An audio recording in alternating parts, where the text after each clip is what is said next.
for someone like myself who is a huge fan of The Walking Dead, I really have not read a lot of the first chapters to the Walking Dead comics.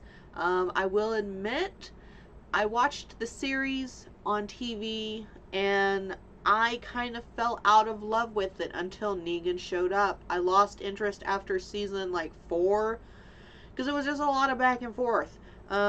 And then I decided to recently read the comics, and I thought that I would give a chapter by chapter review or an issue by issue review.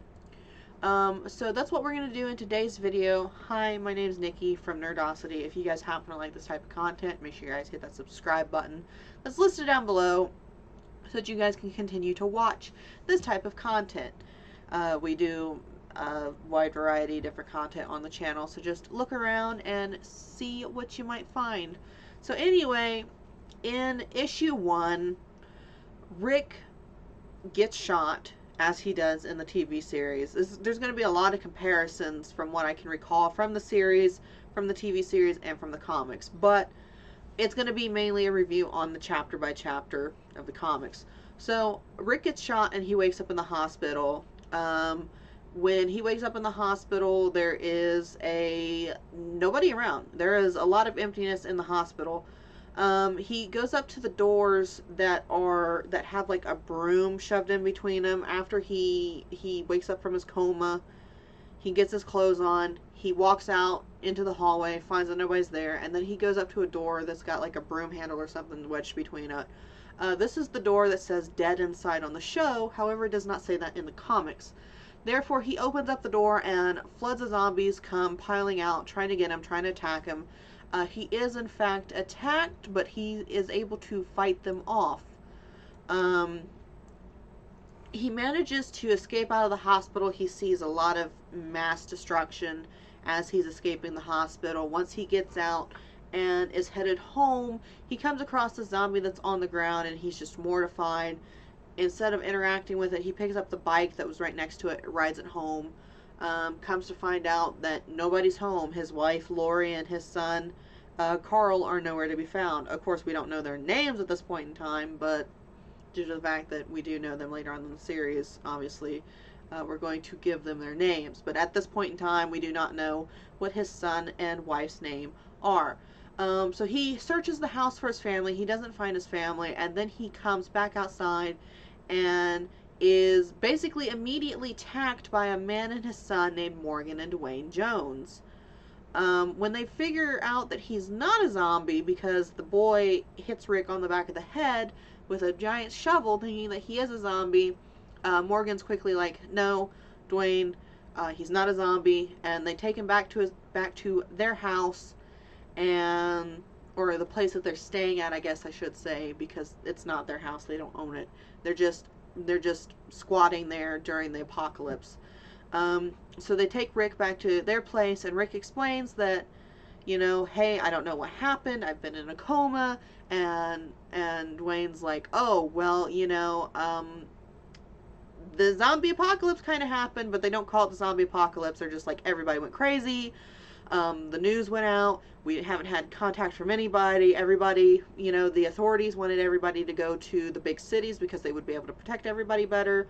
And so Rick's like, okay, well, my wife has family in Atlanta, maybe she went there, maybe she's in Atlanta. And he's like, come with me, I will help you guys out since you guys helped me out. And Rick ends up taking the Joneses to his place of work, which is the sheriff's office. They go inside. Rick retrieves some guns and some bullets and some ammo and gives Morgan and Dwayne guns, bullets, and ammo.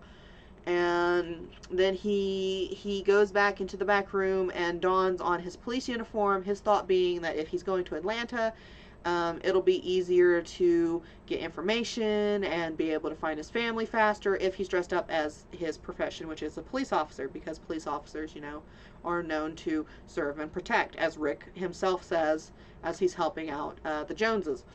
So he gives the Joneses a cop car and he's like, hey, you have to give this back once everything's said and over with. Like, that's going to happen. And then he watched as, you know, the Joneses drive off. Rick then proceeds to get in his own cop car and he drives off in the direction of, I'm guessing, Atlanta. But before he goes to Atlanta, he stops his car back at the zombie that was by the bicycle that he freaked out about in the beginning of the story. And he puts a bullet in the zombie's head, cries a little bit, and then gets back in the car, and I guess he heads to Atlanta. There are a lot of differences between the comics and the TV show. Like, they left out, well, they didn't leave out because the comics were made before the TV shows, but in the TV show, you know, Morgan and Dwayne, you know, Morgan had a wife and ends up, you know, trying to shoot his wife, and who's turned into a zombie, and I think Rick rides a horse into town, and not his cop car or something. A little foggy on that gray area because it has been a while since I've seen it. But there's a lot of, more of the story is there's a lot of differences between the comic and the TV show. I actually enjoyed reading the comic much more than I did watching the first episode because this comic was right straight to the point. There was no fillers, there was no runaround in it, there was no little bit of extra bits to it. It was straightforward, and I highly appreciated that.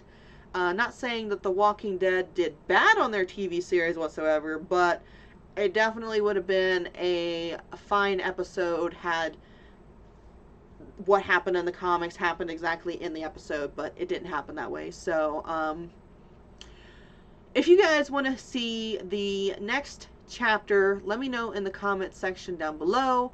I will review the next chapter as soon as I can. Also suggest to me any other comics that you guys would like to see me review and give my opinion on, and perhaps compare to the TV series if I have seen it. Anyway, thank you guys so much for watching. If you guys happen to like this video, please make sure to give it a big thumbs up. Make sure you guys hit that subscribe button that's listed down below. Hit that bell notification, turn on notifications so you guys never miss a future upload or video. Anyway, thank you guys so much for watching, and I'll see you guys in the next video. Bye!